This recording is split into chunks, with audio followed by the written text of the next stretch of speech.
everybody, and welcome back to ArsenGirl Gaming. My name is Heather, and I thank you for joining me for this trick-or-treat farmhouse speed build. In this video, I am basically making a farmhouse in the country where it's kind of like the hangout for all the trick-or-treaters. So this is the family that goes all out, decorates the yard, makes everything spooky and floopy and spoopy and fun. And it's kind of something for all ages. So the kids can come here and go trick-or-treating. The parents can come here and hang out with their friends and enjoy some treats themselves.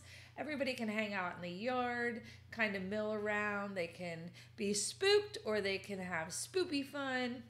Meaning it's not too scary. It just depends on what you want to take away from this. So part of the house is very light and fluffy, and then you'll see that there are some evil sides kind of lurking around. If you pay close attention, you can see what I'm referring to as the build progresses. But basically, I kind of envision this being like a house at the end of like a country road where there's not really a lot of neighbors.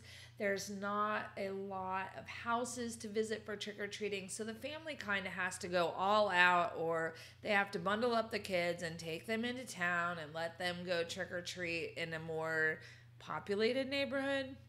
And I found an image on the interwebs of a house that was all done up for Halloween, and that's kind of what I based this on. And I really like the way it came out. I think that this is actually a house that I could play, and I did upload it to the gallery before I decorated it, so literally just as a shell. I'm not even sure. I think I might have put the kitchen and the bathrooms in, and the rooms, but other than that, like, except for the outside, it was not done up at all. So if you want to look for that on the gallery, it should be up there as something farmhouse. I don't know. Look at hashtag ArsenGirl Gaming, because I can't remember exactly what I called it when I uploaded it, but it is there and ready for you to kind of do your thing with it. However, I also uploaded the finished version of this build because there was no CC used. And so if you want the Halloween themed version of it, it's up there also. And I think the hashtag I used on that was ArsenWeen. And you'll see also at the end of this video that I created a family, and I might put the speed build up just for giggles as well. It's the Hathaway family, and they are all dressed up in their Halloween costumes, ready for the festivities. And if you'd like to find them, they should also come up if you search the hashtag ArsenWeen. So yeah, that's all up there for you to enjoy, to download into your game. And you know, I am not a fan, I guess I should say, of like the occult and the more like haunty, scary side of Halloween, but I do love to see kids dressed up for trick-or-treating. I love the excitement of the neighbors all gathering outside and kind of hanging out with each other on a night that is, you know, some places it's cold, but in other places it's just at the beginning of the time of year when it starts to get a little chilly. So, you know, you can be outside sometimes without a coat. Sometimes you need a coat, and the poor kids that have to wear those coats have to get hidden, their Halloween costumes hidden underneath them. And I always felt so bad when my kids got into that situation.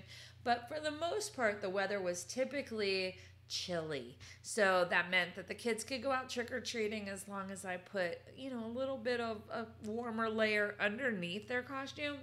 And then I could hang out on the porch or the driveway with my friends and just kind of let the kids do their thing. They loved it because they felt like they were big kids and they could run around the neighborhood without mom following them around. And I enjoyed it because I would just literally shoot the crap with my friends on the driveway or the porch. And it's just a fun night. Like when I think back to it, it was just a fun night. It was fun. I remember being a little girl myself and going out trick-or-treating and like collecting for UNICEF. I don't know if they still do that, but we used to get these like boxes. And so when we would go trick-or-treating, we could also show our UNICEF box, and then the neighbors could put like pennies and dimes and quarters and stuff in there. And then we would take it into school and it would get donated conceivably to UNICEF, which was kind of cool. You kind of got your candy for yourself, and then you did something good for other people, which I don't remember my kids really ever doing that. I don't know if that happens these days, because I did that many, many moons ago.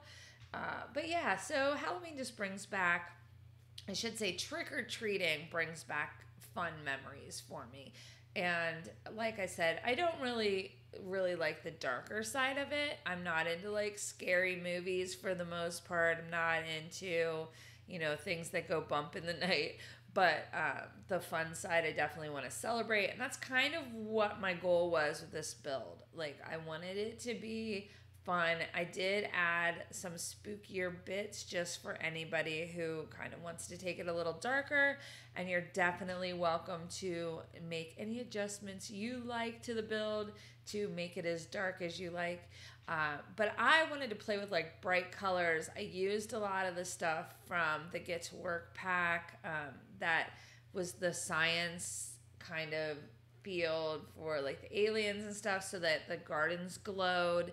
In the back, you'll notice that I built a fountain that kind of works as a river or a lake or whatever. I love to do these behind the houses, and sometimes I make them swimmable. In this case, I did not. It was literally the pond or the fountain tool, but I put a lot of bubblers in there from the pool and a lot of like grassy areas. I just wanted it to be kind of spooky, and I wanted like the mist to come up and the bubbles to come up, and then I put some of the glowing like vines and stuff in there, so that there was, that kind of depth to it.